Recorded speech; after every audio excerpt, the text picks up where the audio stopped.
En fait, il n'y a de génocide dans le monde moderne que le génocide juif. C'était d'ailleurs la réalité, puisque depuis des années, la communauté juive organisée, Simone Veil en tête, s'opposait à la reconnaissance du génocide arménien. Car au nom de l'unicité de la souffrance, il n'y a de génocide que génocide juif. En réalité, il n'y a de génocide que génocide des Indiens d'Amérique, des Aztèques. Un génocide, c'est quand une population a cessé d'exister. Je crois que c'est ça. Et que c'était une volonté.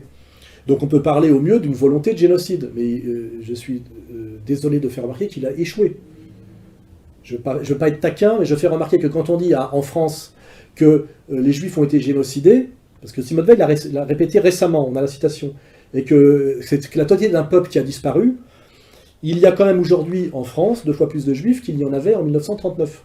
Donc c'est une communauté génocidée qui a multiplié par 2 sa population.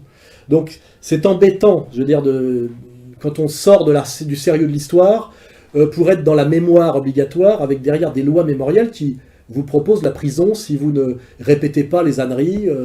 On sait pourtant que quand on va de 4,5 à 1,5, puisque c'est la plaque qu'il y avait sur Auschwitz, il y avait marqué 4,5, maintenant il y a 1,5. Donc on sait normalement que de 4,5 à 1,5, ça fait -3, et on sait que 6 - 3, ça fait 3. Eh ben non, la loi Guesso vous oblige à dire que 6 - 3 égale 6.